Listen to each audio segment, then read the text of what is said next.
Bismillahirrahmanirrahim. Assalamualaikum warahmatullahi wabarakatuh. Perkenalkan, nama saya Nur Aulia dan teman saya Hairal Munawwarah dari Prodi Manajemen Pendidikan Islam semester 4. Baiklah, kami dari kelompok 4 akan membahas materi tentang administrasi kurikulum pendidikan. Bagian A. Pengertian konsep administrasi kurikulum pendidikan. Administrasi kurikulum pendidikan secara terminologi berarti rancangan program pendidikan yang berisi serangkaian pengalaman yang diberikan kepada peserta didik untuk mencapai suatu tujuan yang ingin dicapai melalui serangkaian pengalaman belajar. Sedangkan pengertian secara luas kurikulum yang keseluruhan proses pembelajaran yang direncanakan dan dibimbing di sekolah. Ada beberapa definisi kurikulum menurut para pakar pendidikan, diantaranya adalah sebagai berikut.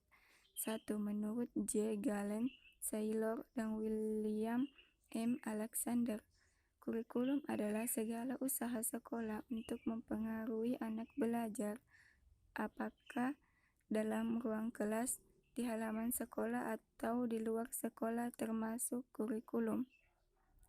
Menurut Harold B. Elbridge, kurikulum tidak hanya terbatas pada mata pelajaran, akan tetapi juga meliputi kegiatan-kegiatan lain di dalam dan di luar kelas yang berada di bawah tanggung jawab sekolah.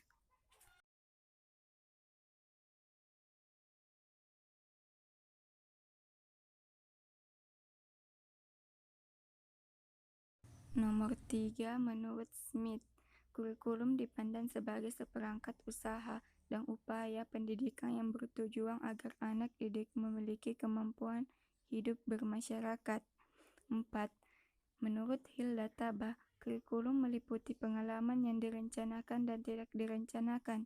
Kurikulum merupakan suatu sistem yang memiliki komponen-komponen tertentu. Bagian B. Proses administrasi kurikulum. Ada beberapa proses administrasi kurikulum sebagai berikut. 1. Perencanaan. Perencanaan kurikulum yang dilakukan oleh Departemen Pendidikan Nasional tingkat pusat meliputi hal-hal berikut. A. Penyusunan program dan pengembangan kurikulum yang terdiri atas 1. Landasan program dan pengembangan kurikulum. 2. Garis-garis besar program pengajaran. Dan yang ketiga, pedoman pelaksanaan kurikulum. B. Penyusunan pedoman teknis pelaksanaan kurikulum seperti pedoman penyusunan kalender pendidikan, pembagian tugas guru, penyusunan jadwal pengajaran, penyusunan program pengajaran, dan pedoman penyusunan persiapan pengajaran.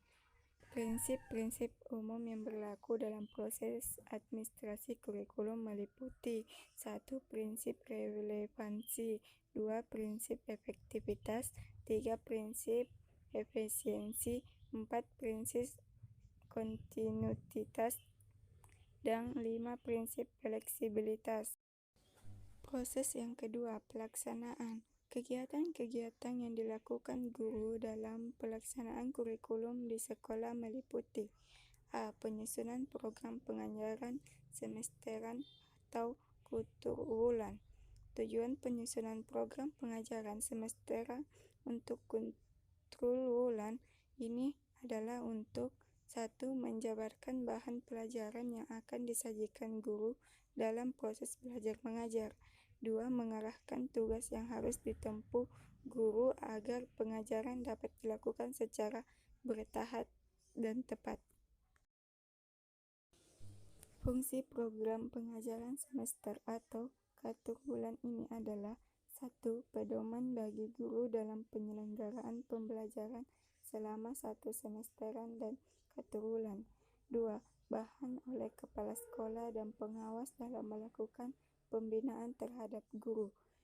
Langkah-langkah yang ditempuh dalam menyusun program pengajaran semester yaitu 1. Mempelajari garis-garis besar program pembelajaran atau GBPP mata pelajaran yang dibina.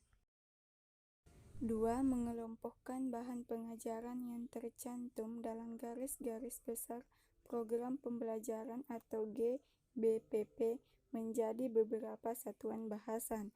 Yang ketiga, menghitung banyaknya satuan bahasan yang terdapat selama satu semester atau 1 bulan.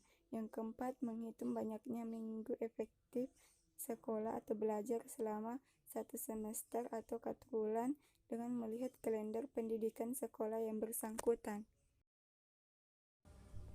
5. Mengalokasikan waktu yang dibutuhkan untuk setiap satuan bahasan sesuai dengan hari efektif sekolah. 6. Mengatur pelaksanaan proses belajar mengajar sesuai dengan banyaknya minggu efektif sekolah yang tersedia berdasarkan kalender pendidikan.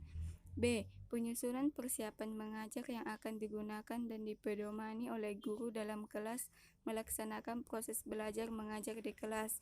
C. Pelaksanaan proses belajar mengajar. D. Kegiatan kurikuler dan ekstrakurikuler. Pengawasan. Fungsi dari pengawasan ada 4. Yang pertama, mempertebal rasa dan tanggung jawab terhadap pejabat yang diserahi tugas dan wewenang dalam pelaksanaan pekerjaan. 2.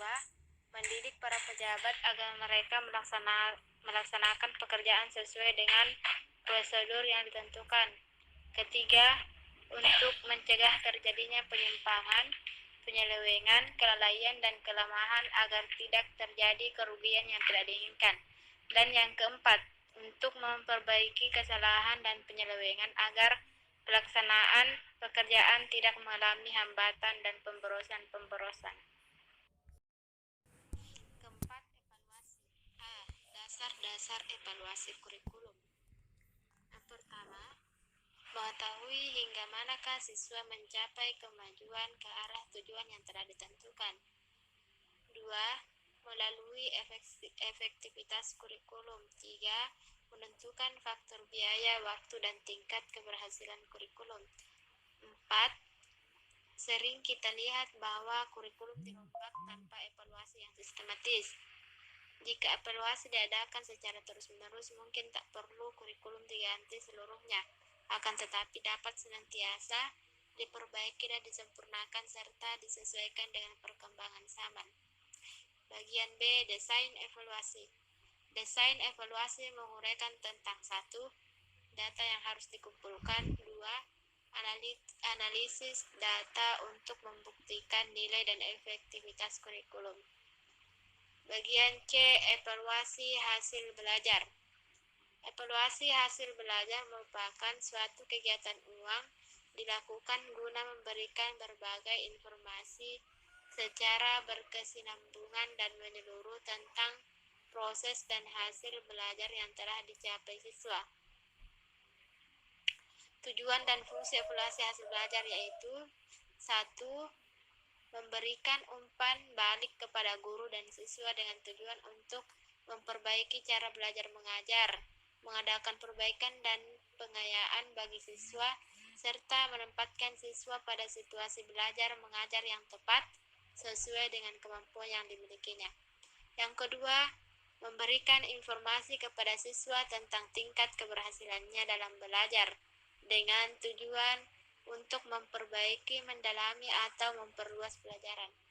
Yang ketiga, menentukan nilai hasil belajar siswa yang dibutuhkan untuk pemberian laporan kepada orang tua, penentuan kenaikan kelas dan kelulusan siswa. D. Evaluasi program pengajaran.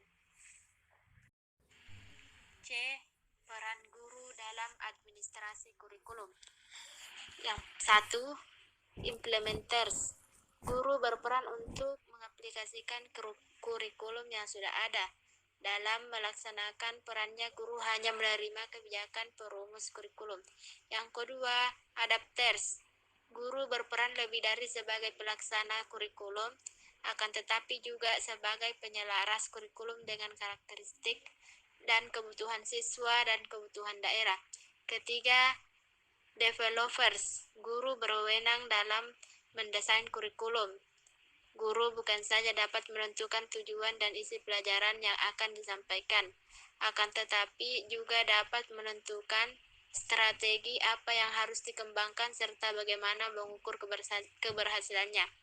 Yang keempat, researches. Peran guru sebagai peneliti kurikulum. Peran ini dilaksanakan sebagai bagian dari tugas profesional guru yang memiliki tanggung jawab dalam meningkatkan kinerjanya sebagai guru. Peran yang sangat penting dalam pengembangan kurikulum yaitu ada 8. Yang pertama, pengelolaan administratif. Yang kedua, pengelolaan konseling dan pengembangan kurikulum. Yang ketiga, guru sebagai tenaga profesi kependidikan. Yang keempat, berpartisipasi dalam pengembangan kurikulum. Yang kelima, meningkatkan keberhasilan sistem instruksional. Yang keenam, pendekatan kurikulum. 7, meningkatkan pemahaman konsep diri. Dan kedelapan, memupuk hubungan timbal balik yang harmonis dengan siswa. Adapun hal-hal yang diserahkan kepala sekolah untuk dilaksanakan guru-guru sehubungan dengan administrasi kurikulum adalah A. Membuat perencanaan program tahunan. B. Membuat perencanaan program semester. C. Membuat perencanaan program modul. D. Membuat perencanaan program mingguan dan harian. E. Membuat perencanaan program pengayaan dan remedial. F. Membuat perencanaan program kegiatan program ekstrakurikuler. G. Membuat perencanaan silabus. H. Membuat rencana pelaksanaan pembelajaran RPP. I. Membuat perencanaan evaluasi hasil belajar. Itulah pembahasan dari kelompok kami tentang administrasi kurikulum pendidikan. Kurang dan lebihnya mohon dimaafkan. Wallahu muwaffiq ila aqwamit thoriq. Assalamualaikum warahmatullahi wabarakatuh.